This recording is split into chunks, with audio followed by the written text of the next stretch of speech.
मुझे खुशी है कि भारतीय जनता पार्टी ने अति पिछड़ा समाज के दो लोगों को राज्यसभा में जाने का मौका दिया। पार्टी को धन्यवाद देना चाहूँगा कि मुझे लगातार 34 साल तक बिना रुकावट के देश के चारों सदनों में रहने का मौका दिया। ठीक है, ये कांग्रेस का निर्णय है। उनकी उम्र हो गई, 78 साल उम्र हो गई। अब उनको लगा होगा कि उनका स्वास्थ्य ठीक नहीं रहता है, तो उनको राज्यसभा में भेजने का तय किया है। नमस्कार, आप देखना शुरू कर चुके हैं फर्स्ट लुक बिहार। मैं सिजल आपके साथ। बिहार में राज्यसभा की 6 सीटों के लिए नामांकन पर्चा एनडीए की तरफ से भर दिया गया है। इस बार एनडीए ने पुराने प्रत्याशियों के बजाय 3 नए प्रत्याशियों को मौका दिया है।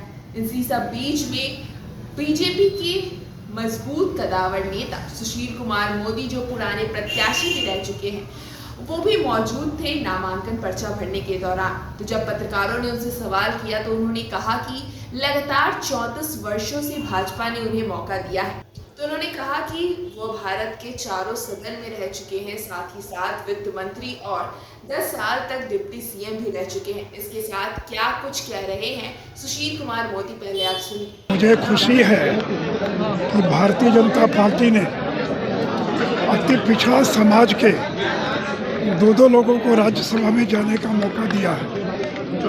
एक तेली समाज की महिला और एक चंद्रवंशी समाज के डॉक्टर भीम सिंह। और मैं पार्टी को धन्यवाद देना चाहूँगा कि मुझे लगातार 34 साल तक बिना रुकावट के देश के चारों सदनों में रहने का मौका दिया। मैं 15 साल विधायक रहा, लोकसभा में रहा, राज्यसभा में रहा, विधान परिषद में रहा, डिप्टी सीएम रहा, 10 साल बिहार का वित्त मंत्री रहा। मुझे लगता है कि देश में बहुत कम बीजेपी के कार्यकर्ता होंगे जिसको पार्टी ने 34 साल तक सेवा करने का मौका दिया है। मैं पार्टी के प्रति आभारी हूँ और आगे भी जीवन के अंतिम क्षण तक पार्टी का काम करता रहूँगा। तो सोनिया गांधी को भी राज्यसभा भेजा गया, कैसे देखते हैं कांग्रेस के अंदर? ठीक है, ये कांग्रेस का निर्णय है।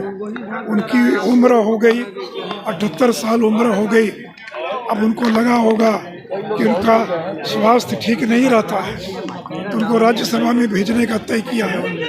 ये कांग्रेस का अपना आंतरिक निर्णय है। जैसा कि आपने सुना किस तरह से सुशील कुमार मोदी भाजपा का धन्यवाद दे रहे हैं और साथ ही साथ कह रहे हैं वह शुक्रगुजार है भाजपा के कि भाजपा ने उन्हें लगातार 34 वर्षों तक यह मौका दिया और साथ ही साथ इस बार 2 अति पिछड़ा वर्ग से आए लोगों को इस बार राज्यसभा में जाने का मौका दिया। इसके साथ साथ सोनिया गांधी ने जो राज्यसभा ज्वाइन किया है उस पर भी कहे हैं कि यह कांग्रेस का निजी मामला है, शायद उनकी उम्र हो चली है, इसलिए कांग्रेस ने यह फैसला किया होगा कि सोनिया गांधी को अब राज्यसभा ज्वाइन करना चाहिए। साथ ही साथ उन्होंने क्या कुछ कहा है, जो नए 3 प्रत्याशियों को लाया गया है भाजपा की ओर से, आपने सुना। तो इस खबर में बस इतना ही और खबरों के लिए बने रहिए हमारे साथ। हमारे फेसबुक चैनल को लाइक कीजिए, हमारे यूट्यूब चैनल को सब्सक्राइब कीजिए।